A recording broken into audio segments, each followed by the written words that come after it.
If you're looking to create, grow, and sustain your wealth, download and subscribe to the Pain Points of Wealth podcast at BeBullish.com with Bob, Ryan, and Chris Payne. It's your podcast for market insights, money tips, and real talk on the economy. Download and subscribe at BeBullish.com. The Stone Zone, entertaining and informative on the Red Apple Podcast Network. The Red Apple Audio Network with Walter Sterling for Roger Stone. Oh my God, can you believe the standards have been lowered to the point where they want me on this station? You know, this is an actual radio station. This isn't a carrier current at a community college. This is something that people take very seriously. And I'm still traumatized by something that happened at the Olympics this week. And I'm just going to mention it because every time I get near a microphone, I feel the need to say this happened at the Olympics, and you've got to be kidding me. Then I'll talk about the things grown-ups are talking about today. We'll talk about ICE vehicles being rented that are dangerous. We'll talk about Prince Andrew, who's the stupidest man in North America and Northern England, and the incredibly bizarre world that got Mondani elected mayor. But first, I have to talk about this. Good evening. I'm Walter Sterling, and I don't even know how to say it to you without risking the station's license because it will all sound bad. Everything I'm about to say will sound bad. Remember when you were younger? Well, in your case, you know, before you were a great-grandfather. Remember when you were younger and you learned about an Olympic sport called the luge. And you saw the luge, which was a person lying on what looked like a weird sled that he steered with his feet.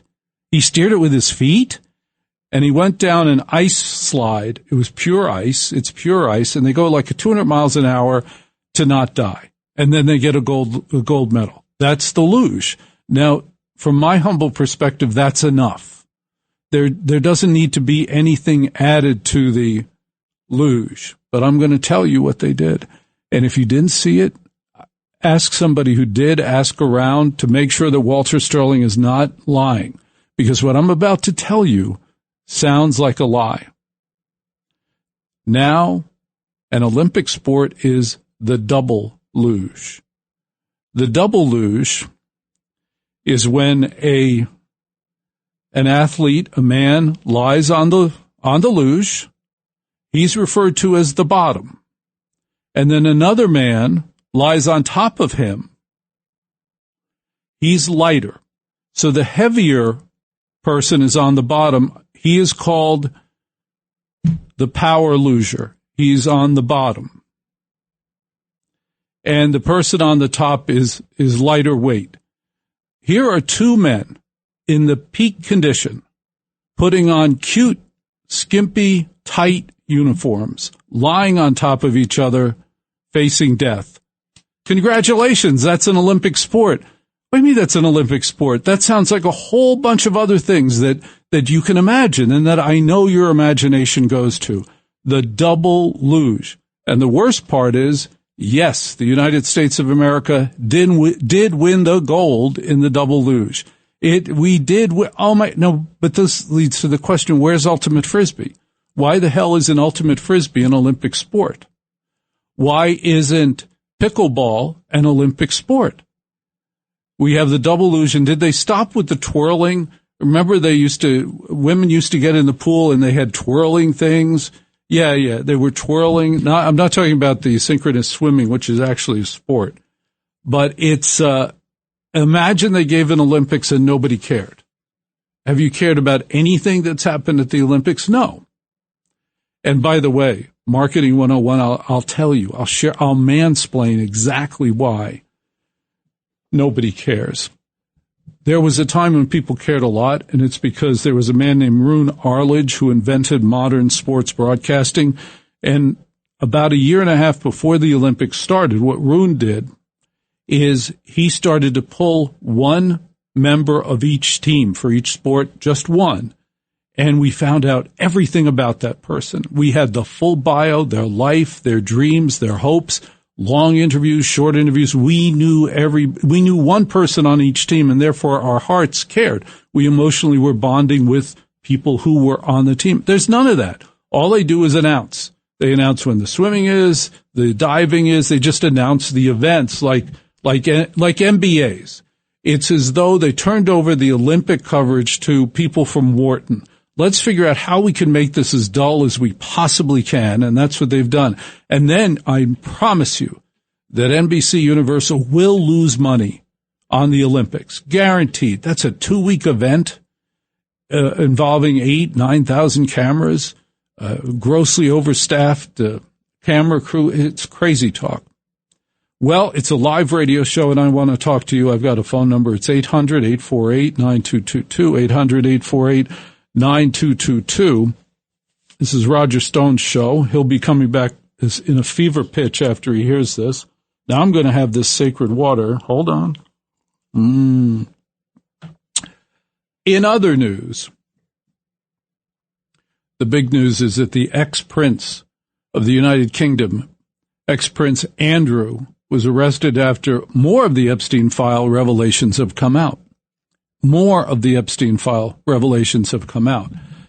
And I have yet to hear some things that I'd like explained about Epstein. Not that it's dinner table talk. But here's the thing. There are key elements missing here. Not just, the names of people. All those names in there, 99.9% of them did nothing wrong except get an email from him, send an email to him. They broke no laws. It is tragic that when you have 5 million pages of paper, that, some names are going to come up. And I'm not dismissing anything that happened because I have 3 daughters. I have 3 magnificent daughters. Those are all the guys I want them to stay far away from, all of them, especially Hillary. I want them to stay far away from all of those people. That's not the issue. The issue is thousands of names are in there that they did nothing wrong, but there are some problems here. There's some problems. It seems that members of mass media keep referring to him as a financier. How the hell is he a financier? Nobody on Wall Street, no financial machination people have any recollection of doing any transactions with Jeffrey Epstein. He wasn't part of their community, wasn't in the Union League Club, wasn't in the downtown. He was not part of their community. He just was this guy. But they kept calling, the Post and other newspapers keep referring to him as financier. How the hell is he a financier? He had no time to be a financier. He was always coming up with really interesting scenarios and interesting ways to blackmail people. I don't know how he's a financier. Stop calling him a financier. I know, call him Jeffrey Epstein, creep. Jeffrey Epstein, womanizer. Jeffrey Epstein, blackmailer. Let's call him what he is. He's not a financier. That's ridiculous. And it's an insult to the 4 or 5 legitimate financiers who exist. I don't get that. But the other thing I don't get, the way he convinced real billionaires that he was a billionaire was very simple. And it's one of the oldest scams alive, which is his house. If you have the largest house in Manhattan, it is assumed you're a billionaire. He had the largest house in Manhattan. And if you live in Manhattan, there is tremendous weight put on where you live. What is your real estate like? And if you say, well, I live here, blah, blah, blah. Wait, you live on the block with the largest house in Manhattan? Yeah, that's my house. Whoa. You don't ask any more questions. You don't look for his CV. You don't ask what are his investments. You don't need to do any of that. You just say, he has the largest house. That's all he had to do.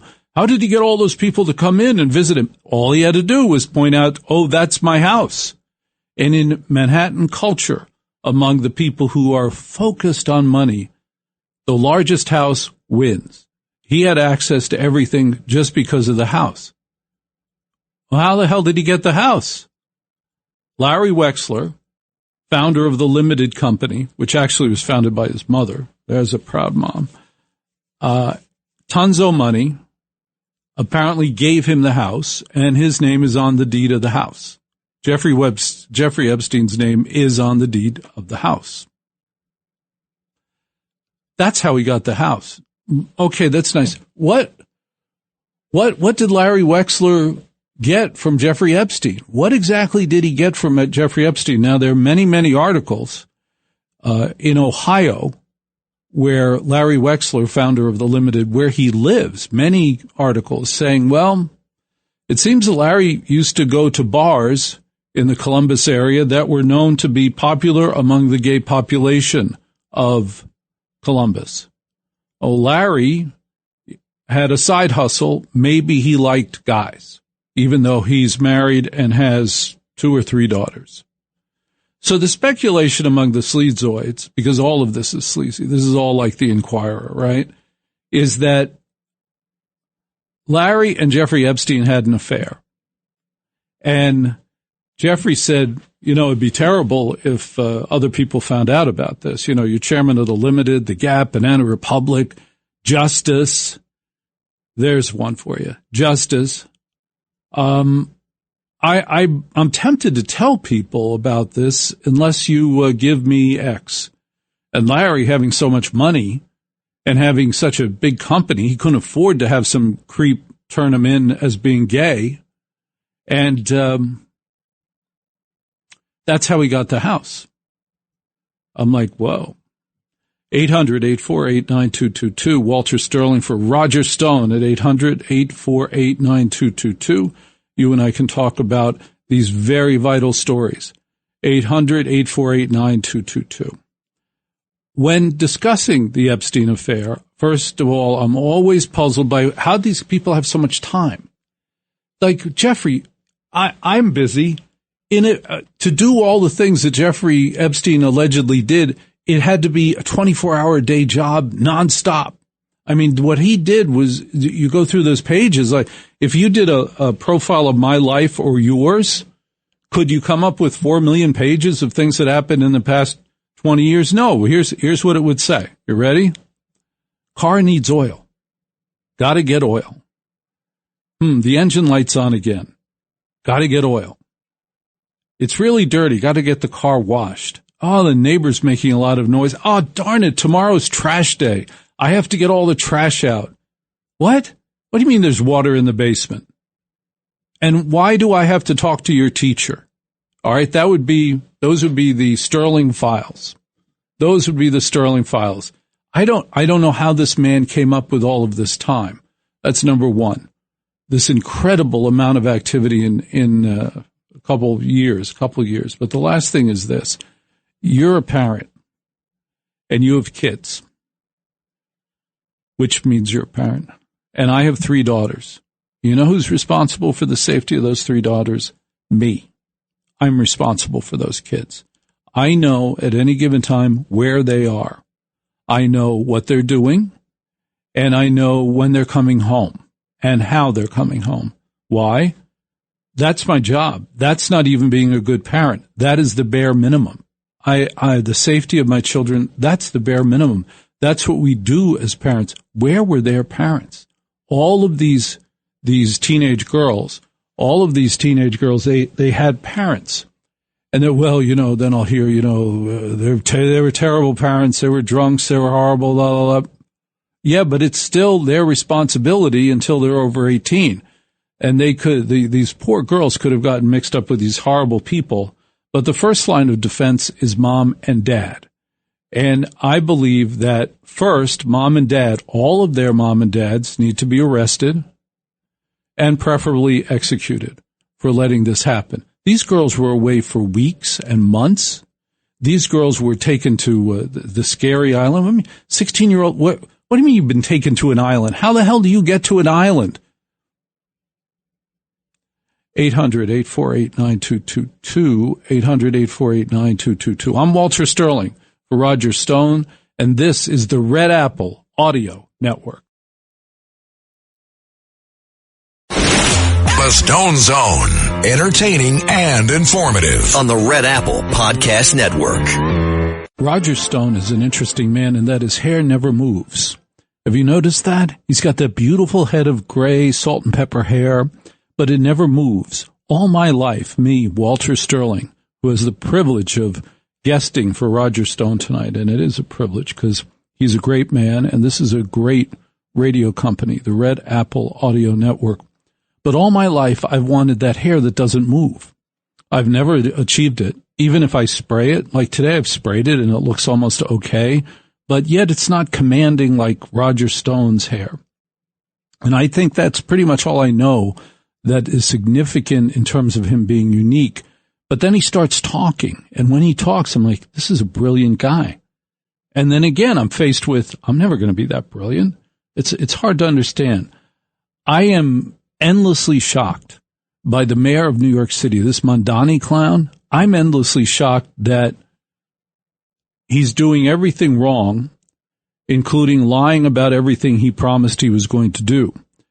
And that's not a casual thing. New Yorkers always give new mayors a test. It's the same test every time there's a new mayor. You want to know what it is? There'll be a blizzard. Every new mayor has a blizzard in January. Mayor Lindsay, John Lindsay, practically got thrown out of the office because of his failure to handle the January blizzard. It was huge.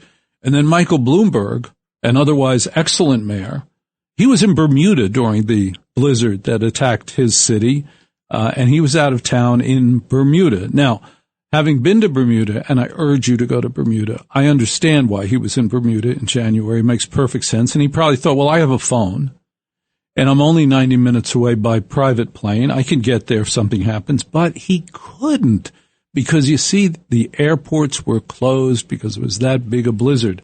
Now we have this Mondani clown, and he's failed the blizzard test. It signals what's going to be coming the rest of his term. I'm Walter M. Sterling for Roger Stone, and this is the Red Apple Audio Network. The Stone Zone, entertaining and informative. On the Red Apple Podcast Network. The brilliant Roger Stone, this is his show. He took a night off. Good decision. Walter M. Sterling for Roger Stone, a man whose hair never moves. I am puzzled by this Mondani, the mayor of New York. I don't understand. I understand how he won. I don't understand how he won by such a big amount. He had okay opponents. Mario Cuomo's son seemed viable. I'm sure there were others. But what he promised was nonsense. And he knew it was nonsense because allegedly he's a bright fellow. There will be no free food banks. And by the way, there have always been free food banks. If you are hungry in a city like New York, you do not have to stay hungry. There are food banks. There are multiple places, from the Salvation Army to other private organizations to churches and synagogues, that will give you food, and they will happily give you food. None of us want to see our neighbors hungry. We take care of each other. 1 out of 5 people in New York City need food. So I don't know why he promised that. Then he promised free buses. But, hey, Mondani, you don't control the fare of the buses. The MTA is controlled by the state of New York, and you know how that's going. How's that going there with the state of New York controlling the buses, the subways, and, peak pricing for traffic coming into parts of Manhattan? That's all going so well, isn't it? I don't know why he imagined that he'd have control over the price of buses. You're telling me the whole time he ran for mayor, not one person working with him said, by the way, you have no control of the buses. You have no control of the subway. You have no control. It wasn't until Mayor Bloomberg came around that you got any control at all of the schools. Up until Bloomberg, the only control the mayor had of schools was the capital budget, putting in new staircases, buying paper, filling in holes in the concrete. That's what they had no control over the city, over the agenda of those schools at all. The city had no control. That was all the state. He just needs to behave. His job is to behave, to listen to what the people of New York City actually want. And about his budget thing, he's saying now that he has like $1.5 billion shortfall or something stupid. And I have a solution for that too. But first this. would rather do is ensure that they remain as they are so that the city can be on firm financial footing. However, in order to get to this point of closing the gap on both this fiscal year and the next fiscal year, we are forced to raid the rainy day fund, the retiree health benefits trust reserve, and to increase property taxes across these other years. But I thought everything was supposed to be free. And what is considered an emergency today in New York City, an emergency enough where you have to raid the rainy day fund of nearly $1 billion while also giving $1.2 billion to illegals? What's the emergency? Could it be Mamdani's policies? If your political strategy is considered an emergency enough to raid and rob and steal from the emergency fund, it is you that is the problem. You have a nearly 5% GDP growth. Where's the emergency? Oh, that's right. People are leaving, which means the tax base is shrinking and the government is overspending. That's the emergency that was created by socialist policies that the people voted in. So the solution, get this is how socialism works. Tax the rich, tax the corporations. Okay, well, the people with the financial freedom then leave. So the solution becomes tax everyone else. So the middle class, the working class get hit the hardest, and they get taxed basically until they're poor. And socialism does its thing where what socialism is equal misery for everyone except somehow the ruling class. And the more you tax the average person, the more people are going to leave, which decreases the tax base even more, you financially illiterate socialist moron. Mamdani has put himself on the same playing field as Gavin Newsom, as Florida, Texas, the Carolinas, Tennessee's top real estate agent. There's no other word for this besides financial retardation. I would say political as well, but I'll give him credit because he did manage to find a equally retarded voter base. Hate to say I told you so, but this is socialism. Equal misery for everyone. This isn't going to turn out well. And he's wondering where'd that $1 billion go? Where's the $1 billion? That would be de Blasio's wife. That would be that fascinating organization that Mayor de Blasio's wife put together. Remember that?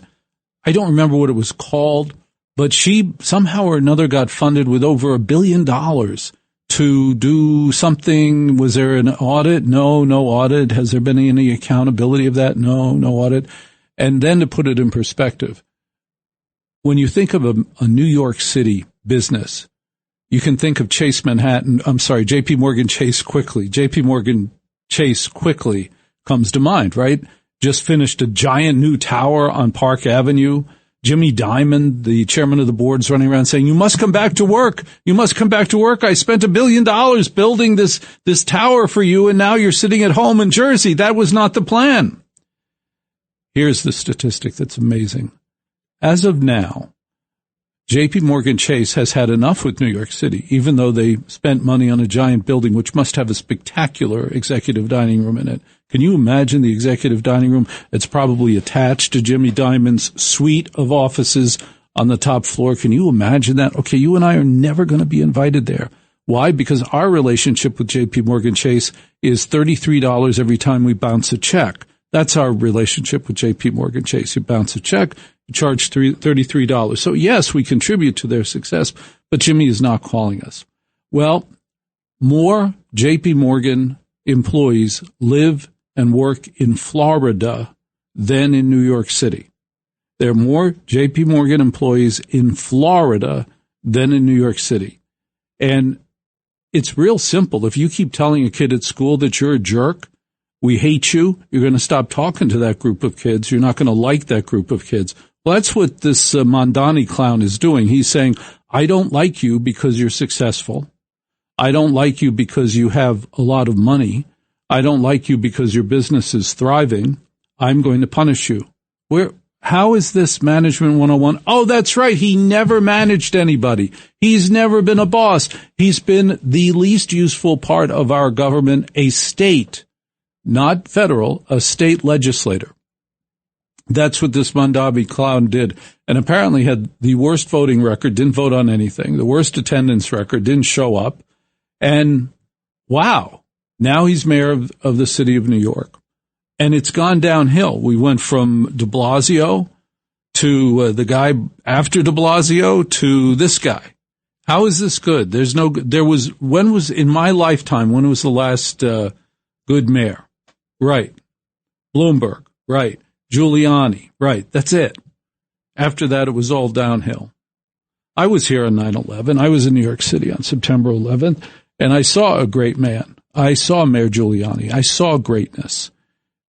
Therefore, my tuning fork is set. Think it through. Imagine a terrorist attack where this Mondani is the mayor. Imagine a major terrorist attack in New York City where this Mondani guy is the mayor. How is that going to go? You've seen who he's picked for his cabinet so far. These are people who, again, have had no experience in the real world, have never had a management job. I hope he somehow or another figures out how to keep that police commissioner, Ms. Tisch. She seems pretty good. But in general, this is insanity. Nowhere in his discussion of the budgets have I heard him say, and this is what I'm going to cut out. These are the programs I'm going to cut out. This is where we're going to save money. Because usually it's a good idea before you ask for money, a loan in the form of taxes, which is a loan, you are able to demonstrate to the banker or the relative or your rich aunt, here's how I've economized. Here's what I've done. I can't do any more. How do you feel about this? 800-848-9222, 800-848-9222. I'm Walter Sterling for the great Roger Stone. 800-848-9222. And I look forward to sharing this time with you. We can talk about Mondavi. You can talk about your theories as to where did Jeffrey Epstein get his money? How is this possible that he was able to, where did he have the time to do all of this? That's the other, look at the list of activities on any given day. Oh my God. Max in Manhattan, welcome to the Red Apple Audio Network. Hi, Max. Hello, thank you for taking my call. This Mamdani character, I don't think he's stupid. I think he's very intelligent. He knows what he's doing. The same thing was done has been done in England about 9 times with bringing in some sort of leftist agenda, which is the red agenda, and then they bring in the green agenda, which is Islamic takeover. And unfortunately, that's the direction where we're headed in. Luckily, I think we're a little bit better conditioned than England is. England was saved by that great prime minister. She recognized that socialism was creeping into England and she stopped it. And thank goodness for that. I wonder who's going to stop it here, Max. Who do you think is going to stop it in New York City? The more he just speaks honestly and where he wants to go with his anti-Semitism, the more he does that, the quicker he's going to go. Thank you very much for your call, Max, at 800-848-9222, 800-848-9222. The amount of control the city of New York mayor has is surprisingly limited relative to what the state can impose and what the feds can impose. So there's a lot of bumper guards on the mayor of New York. However, among big cities, Chicago, Washington, Los Angeles, the mayor of New York is far more powerful than those mayors, because in those cities, the city council has to vote on everything. They have no unilateral powers. In New York City, of course, the mayor flirts with being a king. It can happen. 800-848-9222, 800-848-9222. I'm Walter Sterling, and the other thing that's shocking is Prince Andrew was arrested. As more and more information comes out in the Epstein files, Prince Andrew, former Prince Andrew of England, has been arrested, and he is. I'm just looking at something, and this was a creepy guy. I mean, he was first, and then what the King of England did is first he put him in a different wing of Buckingham Palace. Then they put him in another house. And now he's in a worse house, and now he's in jail. Now he's in the workhouse. But he was a creepy guy. And again, I go back to the original problem, which is, well, how did how was he allowed to be in touch with these women? Answer, their parents let it happen. In fact, possibly their parents encourage it. Oh, you're going to get a nice trip to a beautiful island? You go right ahead, dear. And I know everybody's saying, well, their parents were horrible, they were alcoholics, and they were mean to the girls and all that. I don't care. They're still legally responsible. And every single time somebody like Prince Andrew is arrested and taken away relative to the Epstein file, the parents of those girls should also be arrested and taken away. 800-848-9222. Melvin, you're on the Red Apple Audio Network. Good evening, Melvin. I support the mayor of the city of New York. Because I am a member of the organization, and I was born and raised in Bronx County. Now, what organization are you a member of, and what do you want to bring to the table to put across that? Because I'm a firm believer. Let's bring everything we disagree with to the table. So because the war of 1861 and 1865 is still being fought today over six rights. Melvin, in the Bronx, thank you very much for calling. 800-848-9222, 800-848-9222. Thank you for your call. Here's what I want from the mayor. See if this matches up with what you would want from your elected officials. I want the mayor to put the general needs of the population first. Well, that means how can I lower expenses? How can I make it less necessary to tax these people? Here's the list of expenses I have eliminated. I don't need to have a car service take me to work every day. He's got a car service. He's got the police taking him to work. He doesn't need that. You want to be a real mayor? You get on the subway. You take the subway, just like all those nice people who voted for you. Secondly, I'd like to know from now on, where exactly are you spending the money? Where does it go? These are huge budgets. You realize the budget of the city of New York is bigger than the budget of the state of Florida. Hold that thought. Bigger than the state of Florida. It's an enormous budget. The waste, the fat must be extraordinary. We do not cut the police. We make more police. We hire more police. We train more. We get them on the street. I'd like to see them on the street. When was the last time in New York City I saw two cops walking down the street? It's been a while. That's what I'd like to see. But most importantly, this month, and hopefully next month, I would like to see no snow. It shouldn't have to be 50 degrees to get rid of the snow in the city of New York.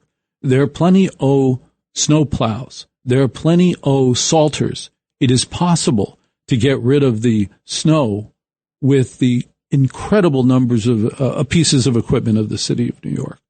That's what has to happen. But I didn't hear him acknowledge the snow. He didn't even say, yes, we had a lot of snow. This is what I'm doing.